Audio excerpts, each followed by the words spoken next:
Hey everybody, Shoebox Legends here. Thanks for joining me today for my Big Fish card episode for the month of August 2020. And a little bit of a quick background story. This is my 15th year back in the hobby here in 2022, and I will also be turning 40 next month. And so to kind of celebrate those two things, decided that this year I would challenge myself to pick up one big kind of significant card for every month of the year. And so far I've been able to stay on pace, and today we're going to show the card for August. And this is one that I'm really excited about. I actually grabbed this a few months back just because an opportunity presented itself and I had the funds available, and sort of earmarked this one ahead of time to be used during the summer. And as you can tell by the card that's laid out there, it's going to be a Juan Soto card. And the reason this one is out front and center, I've shown this card before on the channel. This is the 2020 Topps Rainbow Foil Parallel. So that's a third year Juan Soto. They're not numbered. I think they maybe have an agreed upon print run that's maybe close to Topps Gold, but it's hard to say. They're not officially numbered, but they look fantastic. And you can tell by the way that third year card is catching the light there. It's easy to see why a lover of shiny cardboard would enjoy these Rainbow Foil Parallels. So having the third year card there, wanted to pick up a couple others. And I'm fortunate enough to have this one in the collection that I grabbed maybe a year ago, maybe a little longer, it might be 2 years ago now. But I love Juan's second year Topps flagship card. It's a horizontal orientation, but wow, it just looks amazing. I mean, I love the shot here of him extending the bat, ready to await the next pitch. You got the All-Star Rookie Cup in the upper right corner. It's just fantastic. And so this card, I've been trying to pick up as many different versions of as I can on the cheap. I've shown a few on the channel before, I think Topps Chrome Refractors and things like that. But this is the regular Rainbow Foil Parallel, same as the one in the background here from 2020. This is not the Big Fish card of the month for August. It's not a super expensive card at all, or at least it wasn't when I picked this up.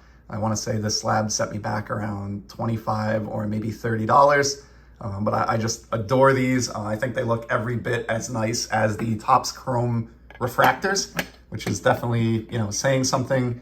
And you can see it with this one here too. I mean, you get these in the right light and they're just stunning cards. So you can probably tell where this is going, but with these two in hand, I also made an effort to track down the Soto Rainbow Foil Rookie.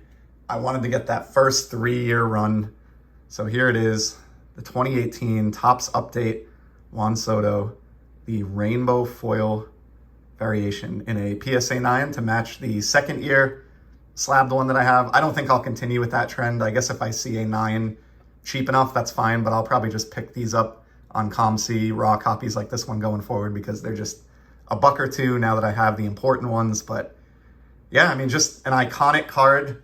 Little bit uncomfortable that I bought 2 big Sotos in the off season. That was more of a gamble than I typically am game for in the hobby. I like to put my funds into proven players who are, already pretty much a lock for the Hall of Fame or Hall of Fame, vintage, when it's a significant amount of money like this. Juan Soto is kind of the one guy that I made an exception for and spent, money on a couple of big cards of, just because out of everybody in the modern game, I believe the most in him as a hitter long-term in his advanced statistics. And he's already done some of the important things, career resume-wise, as far as winning a title and, a batting title, World Series title, things of that nature. So I feel like from here on out, it's really about him accumulating counting stats. And that makes me feel pretty good, given his talent level.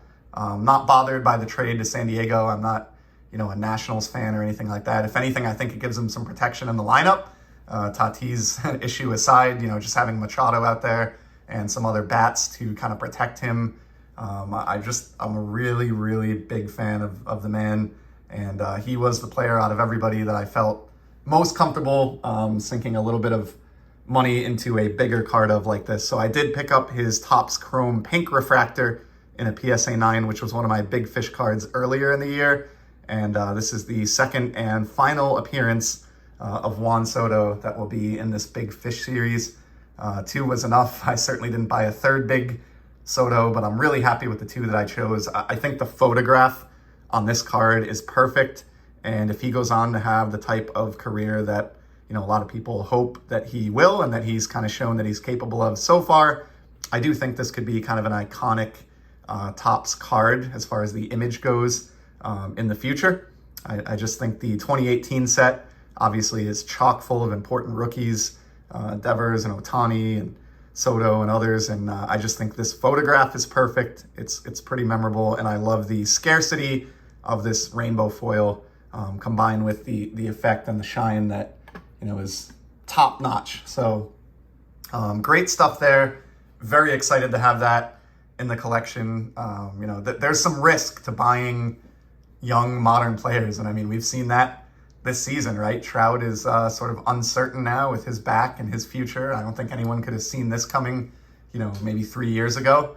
Now there's some questions about his longevity and how he's going to wind things down. And then, of course, what happened with Soto's new teammate, Fernando Tatis, one of the golden boys of baseball, receiving an 80-game PED suspension. So he may never be, will likely never be viewed quite the same by the hobby and by fans of the game, regardless of what he does when he gets back here and how the rest of his career unfolds. So those are kind of some of the reasons why I don't typically put, big money into current players, but we'll see how the Soto gamble pays off here. I didn't buy this as an investment. I bought it because I enjoy collecting cards. I love the rainbow foil cards, and I enjoy collecting Juan Soto. If it stays worth the amount of money that I paid for it or more, that's fantastic. But if it doesn't, the point of it was to enjoy it and look at it and just have it as part of the collection. So pretty nice trio there to get started on this run. And that's probably going to be a wrap for today. We'll try to keep this one short and sweet.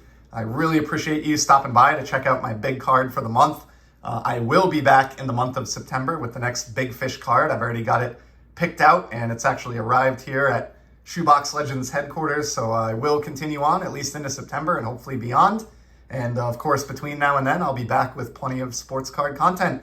Until then, take care and enjoy the hobby.